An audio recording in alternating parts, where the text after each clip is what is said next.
of the people in Parliament here was saying that we have to take this seriously and have some contingency plans in case there is.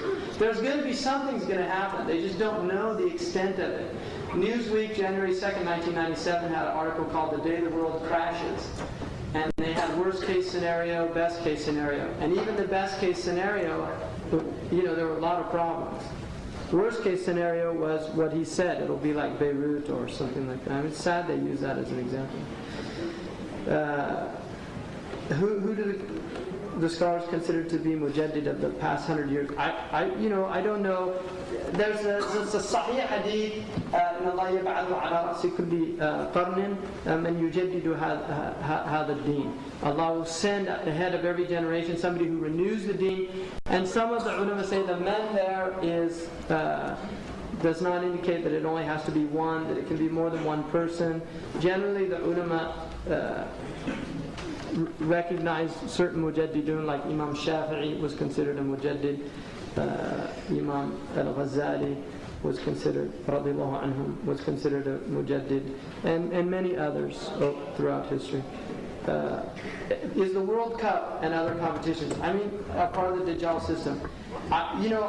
Time went so fast, but I really wanted to go through each one of the areas, and I had slides for it and everything, but I just didn't get time to do it.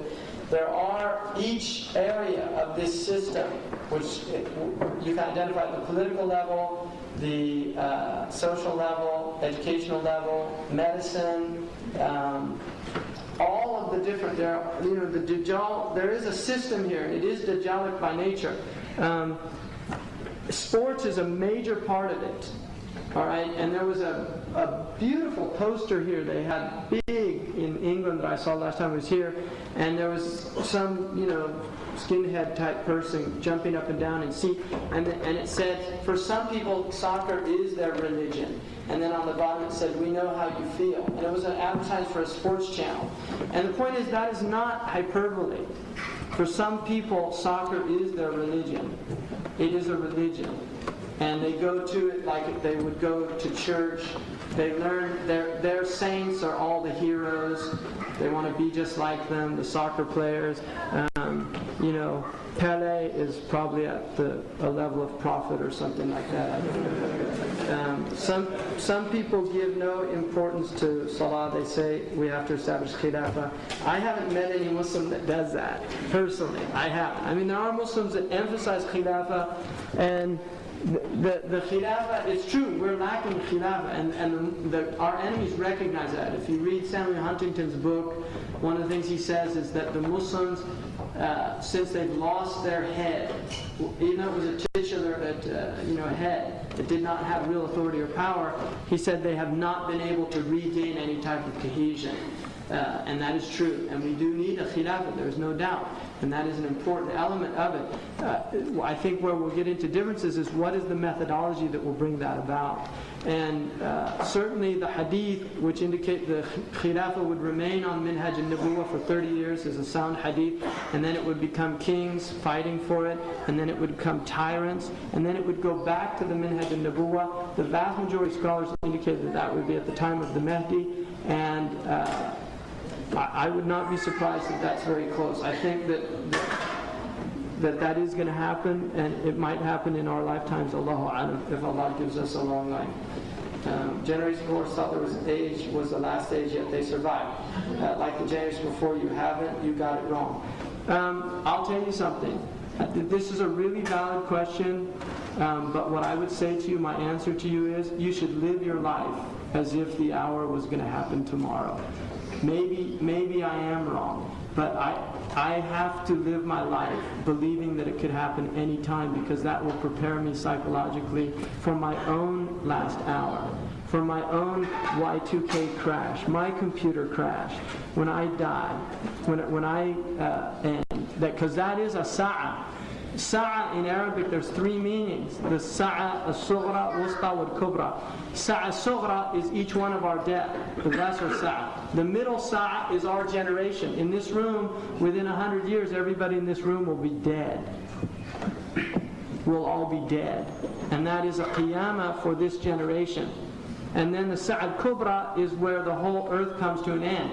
So it is true, but I'll tell you, the Sahaba, there was a time when the Prophet ﷺ was describing the Dajjal, and they heard some rustling in the bushes, in the Nakhil. They thought it was the Dajjal. And the point that the Muhaddithin say about is the Prophet ﷺ gave them a sense of the immediacy of the hour. And the Quran says that many times. اقتربت الساعة وانشق القمر. The Sa'a has drawn near. وما يدرك لعل الساعة قريب. What will convey to you, maybe the Sa'a is coming close. And it says that the kuffar, that they يستعجلونها, they laugh about it and say, come on, let's see the last hour. And the mu'minun, the believers, مشفقون منها, they're afraid of it. Right? So you should live your life as if it could happen any time. The Prophet ﷺ said the hour will come and people are buying and selling in the marketplaces. It just comes on them. And then the hadith that gives you hope is the hadith إن وقعت على أحدكم الساعة وبيده فسيلة إن استطاع أن يغرسها فليغرسها. If the hour comes and in one of your hands is a palm sprout, then, and he's able to finish planting it before the hour comes, let him finish planting it. So we have to get on with our lives and get on, but at the same time we have to prepare and not be fools. And the Prophet ﷺ was somebody who kept in his house provision for a year. One of the things Yusuf ﷺ told the Egyptian was to prepare for 7 years of famine. Sanctions for the Muslims, if we were following the Sunnah, really. And they couldn't have, sanctions wouldn't harm us. And also the mu'min eats from one intestine, and the kafir eats from 7 intestines. The Muslims fast 1 month out of the year. They can deal with these type of things.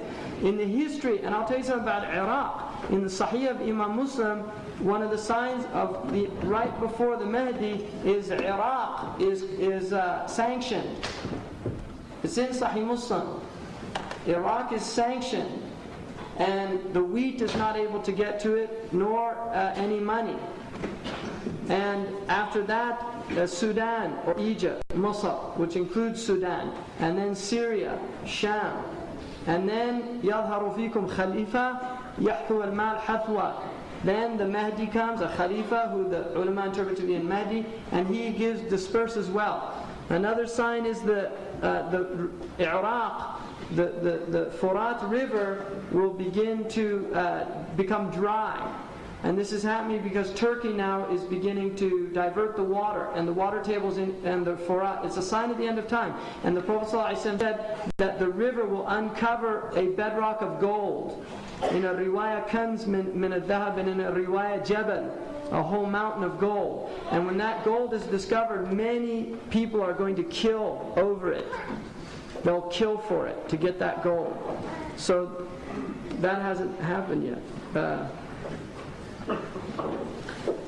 In your talk you mentioned the hadith indicated in the world very close. Does that mean that Allah's deen will not prevail? No, that's my point. I didn't get to that part, which is an important part, which is that it does prevail. And that the Dajjal, when he comes at the head of a global type of government. And he travels through the earth. It says in the hadith that he'll cross the ocean 3 times in a day.